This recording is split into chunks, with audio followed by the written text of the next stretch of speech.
জাতীয় নির্বাচনে পুলিশ বিভাগে বিশেষ করে এসপি ও ওসিরা কে কোথায় দায়িত্ব পালন করবেন তা লটারির মাধ্যমে নির্ধারণ হবে। এ কথা জানিয়েছেন স্বরাষ্ট্র উপদেষ্টা অবসরপ্রাপ্ত lieutenant general Mohammad Jahangir Alam Chowdhury.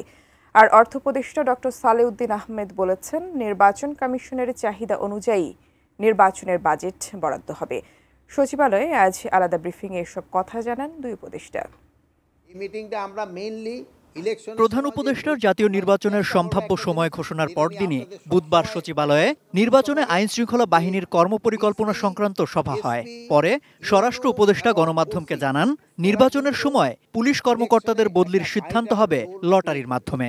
SP এবং ওসিদের আপনাদেরও আমি হয়তো ইনভাইট করবো, আপনাকে এই অ্যাসোসিয়েশনের সভাপতি এবং সেক্রেটারি, তাদের সামনে আমরা লটারির মাধ্যমে তাদের এই যে পোস্টিংটা আমরা করে দেব, যেন কারো কোনো ধরনের কোনো সন্দেহ না থাকতে পারে যে সে অমুকের সাপোর্টার, সে অমুকের সাপোর্টার অমুক জায়গায় গেছে।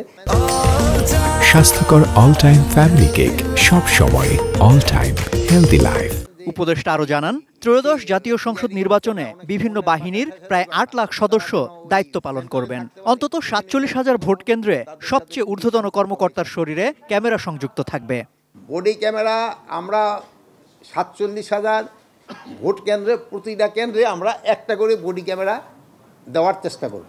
সব বাহিনীগুলিকে আমরা ট্রেনিংয়ের ব্যবস্থা করতেছি এবং এখন ইলেকশন কমিশনেরও আমরা অনুরোধ করছি, তারা যে পুলিং অফিসার, প্রিজাইডিং অফিসার তাদেরও ট্রেনিং করবে এবং আমরা আমাদের যে বাহিনীগুলিতে ট্রেনিংয়ের পর আমরা একটা মহড়াও দিব। একই দিনে সচিবালয় ক্রয় সংক্রান্ত উপদেষ্টা পরিষদের বৈঠক শেষে অর্থ উপদেষ্টা জানান, সরকার নির্বাচন কমিশনের চাহিদা অনুযায়ী ভোটের বাজেট বরাদ্দ করবে।